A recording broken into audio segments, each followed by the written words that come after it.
Hey everyone.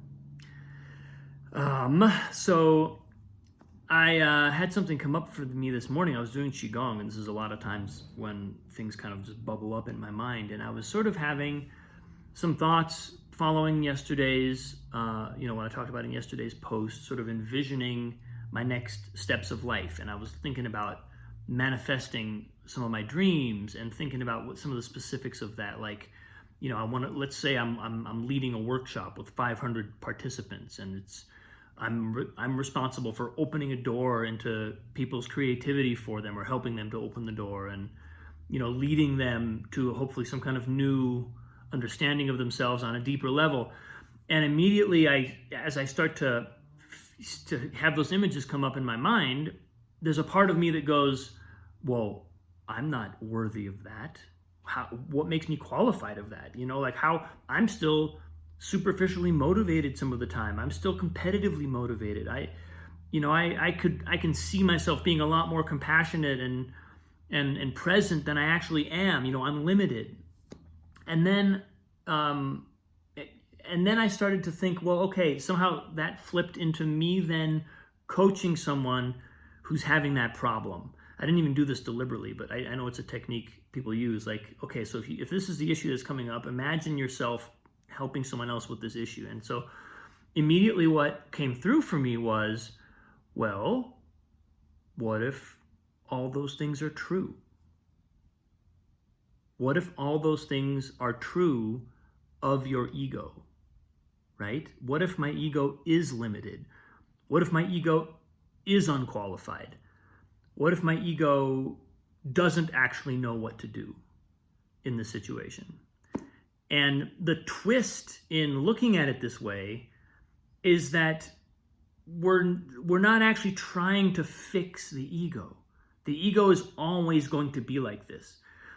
The ego lives in the past. The ego bases its entire perception of reality on the past. The ego is a compendium of past experiences, past systems of operation that have worked in the past. So it literally can't see into the future. And so when something like, we're dealing with something like the present moment, and creativity flowing through in the present moment, the literal infinitude of the unmanifest available to us in the moment to tap into and to create, to allow to flow through us. Of course, the ego is going to say, holy shit, I have no idea what I'm doing here. I don't know how to do this. Because the content that's coming through an open soul into a group, into another person, into a project, in those moments of total presence and deep work is not coming from the ego. And it never will. No matter how evolved our ego becomes, the ego's never going to be that. It's always going to be everything from the present moment past.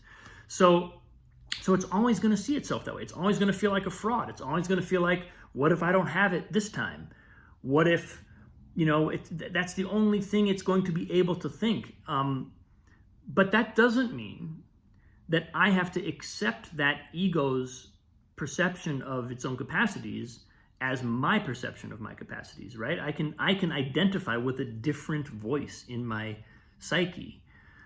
And this is kind of what was coming through for me again, like as I was reckoning with my own dreams and my own perceived limitations of my dreams, is like, what if the ego is just always going to feel this way? And it doesn't mean that we can't do some healthy ego work, right? It doesn't mean we can't like make our ego feel more confident or have more integrity or be more well adjusted to the world. There's definitely a difference between a healthy ego and a deeply unhealthy ego, but even a completely healthy ego is always going to feel threatened by the present moment. It's never going to know how that next flash of infinite is going to flash through, because the ego is finite and it's based in the past.